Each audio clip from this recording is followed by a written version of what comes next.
Magandang hapon po or magagabay sa bawat isa. Nakaranas po ng paglindol ang ilang bahagi nga po ng Luzon, Visayas at Mindanao. 5.5 po naranasan dito sa may bandang Metro Manila.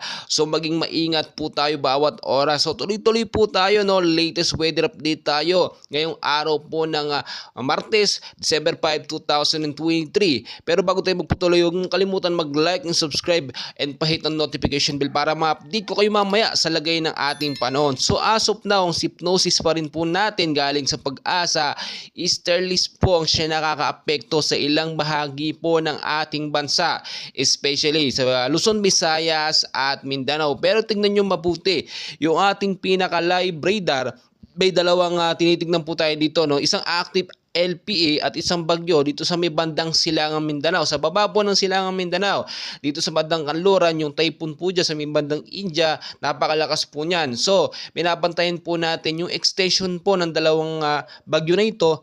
Itong active LPA at yung bagyo, direction pong hangin papunta po sa atin. Posible po kasi magkaroon ng epekto. Do mahina naman, pero may epekto pa rin ito sa ating bansang Pilipinas. So patuloy po natin minomonitor yan. Pero as of now, wala naman pong sama ng panahon sa loob ng Philippine Area of Responsibility. May mga cloud cluster sa labas, pero binabantayan pa rin natin po yan within 24 to 48 hours. So tuloy-tuloy po tayo, no? Sa area naman po ng Metro Manila at ilang bahagi ng ating bansa, maulap ang panahon na mararanasan, no? At bagyang mahina pong pag-ulan ngayong hapon at posibleng lumakas ito pagdating nga po sa gabi. So patuloy po natin bantayan yan dahil nga po pabago-bago po ang galaw po ng panahon. Mahirap po i-predict, no? At mas maganda maging handa na lang po tayo.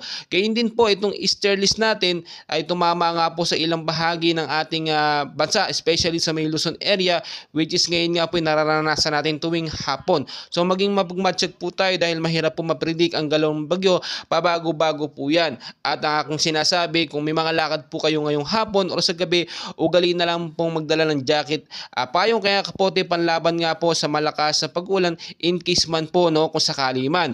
At tuloy-tuloy po rin po tayo sa area ng Aurora at Quezon, ugaliin pong i-check ang lagay ng panahon dyan. Maulap na panahon po, posibleng maulan ngayong hapon at posibleng lumakas pagdating naman ng sa gabi. Sa area po ng Batanes at Cagayan, maulap din na panahon, mahina ang pag-ulan ngayong hapon, posibleng lumakas ito pagdating ng gabi. So maging mapagbantay kayo at yung may mga lakad sa gabi, ugaliin magdala ng jacket, payong o kaya naman po kapote. Sa area naman po ng Ilocos Region, Cordillera at ilang bahagi po ng Cagayan Valley, maulap ang panahon dyan na may mahinang pag-uulan hanggang sa paglakas po pagdating sa gabi. Maging I'm ready po tayo sa bawat posibilidad dahil po kahit easterlies lang po, mga localized thunderstorm ang ating nararanasan ngayon ay mas malakas pa nga po minsan yan sa mga super typhoon, mga bagyo.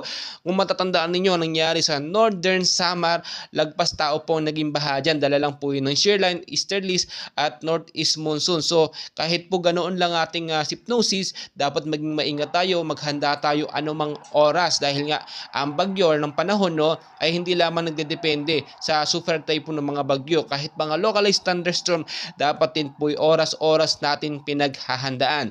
So sa mga may lakad po ngayong hapon at sa gabi, check nyo muna ang lagay ng panahon sa inyong lugar, no? At na-update ko naman kayo, tignan nyo na lang mabuti dahil may mga update tayo na pabago-bago sa panahon. Minsan nag-a-adjust po yan, minsan may ulan, minsan wala. At narito lamang kami para i-update kayo sa lagay ng panahon. So bagyo po, lindol po, no? Mag-ingat kayo sa ilang bahagi ng ating bansa dahil naranasan po yan as of the moment. So patuloy ko po kayong update and please huwag niyo pong kalimutan mag-like and subscribe para mamaya po ma-update ko kayo sa lagay ng ating panahon. Maraming salamat po sa inyong lahat.